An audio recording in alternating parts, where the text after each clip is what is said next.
Permettez-moi d'abord de remercier tous ceux qui ont répondu à notre invitation. En premier, le préfet du département qui a mobilisé tout le CDD, mais également la marraine de la journée. Pour son leadership, la reine Alice Oumoy Diédou, qui a réussi quand même une très belle mobilisation. Donc pour répondre à l'invitation de cette journée, qui est consacrée à la sensibilisation et au dépistage des cancers du col et du sein. Le nombre de personnes qui ont participé, en tout cas au niveau des salles où on fait le dépistage, on est aux environs de 200 femmes qui ont déjà été dépistées.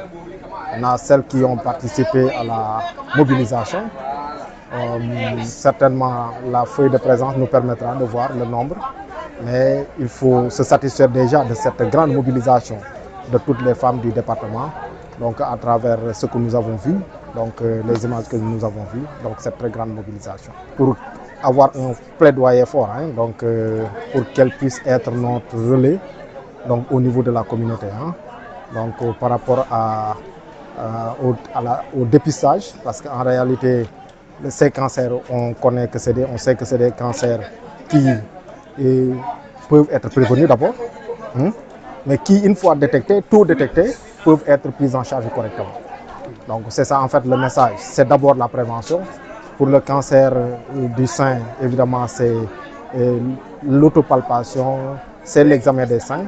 Et pour le cancer du col, c'est d'abord la vaccination chez les jeunes filles, mais également le dépistage des lésions précancéreuses qui, si elles sont dépistées très tôt, peuvent être prises en charge précocement avec donc un pourcentage de guérison extrêmement important.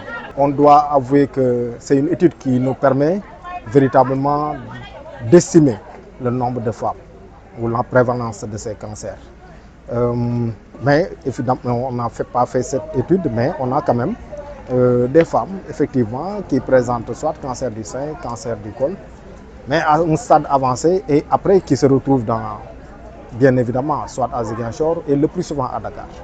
Donc évidemment, il y a des cas, mais on n'a pas encore une étude qui nous permet véritablement de pouvoir estimer la prévalence. Évidemment, nous avons depuis l'année dernière des registres qui nous permettent de faire le dépistage. Actuellement, on peut estimer la proportion de femmes dépistées depuis l'année dernière. Maintenant, les femmes effectivement qui présentent des lésions précancéreuses ou bien un cancer du sein, certainement, en dépouillant les registres, on peut en trouver, mais pour le moment, on ne peut pas donner quand même un nombre. Comme on l'a dit, ça c'est valable, la mortalité est très élevée, c'est 70% de mortalité. Voilà. Bon, récemment, on a connu un cas, récemment, on a connu un cas de décès pour cancer du sein au niveau du district qui s'est retrouvé à Dakar, mais après qu'on a perdu à cause d'un cancer du sein. Je dois avouer que le mois d'octobre est un mois extrêmement important. Et c'est pour l'intensification de l'information et de la sensibilisation pour amener les femmes à se faire dépister. Bien évidemment, c'est un mois où on doit intensifier les activités de communication envers le dépistage, mais véritablement, ce qu'on veut réellement, c'est que le dépistage soit une activité de routine dans toutes les structures sanitaires. Bien évidemment, le mois d'octobre va rester un mois de campagne pour l'intensification, mais on aimerait bien que la culture du dépistage de ces cancers soit ancrée et que dans nos structures respectives, que quotidiennement, que le dépistage puisse se faire. C'est une très grande mobilisation. Donc vous avez vu depuis ce matin, déjà à 6 h du matin, les femmes ont commencé à s'inscrire. Donc vous voyez que dans chaque bureau où on fait du dépistage, il y a beaucoup de femmes. Donc voilà, donc c'est une très grande mobilisation, ça il faut l'avouer.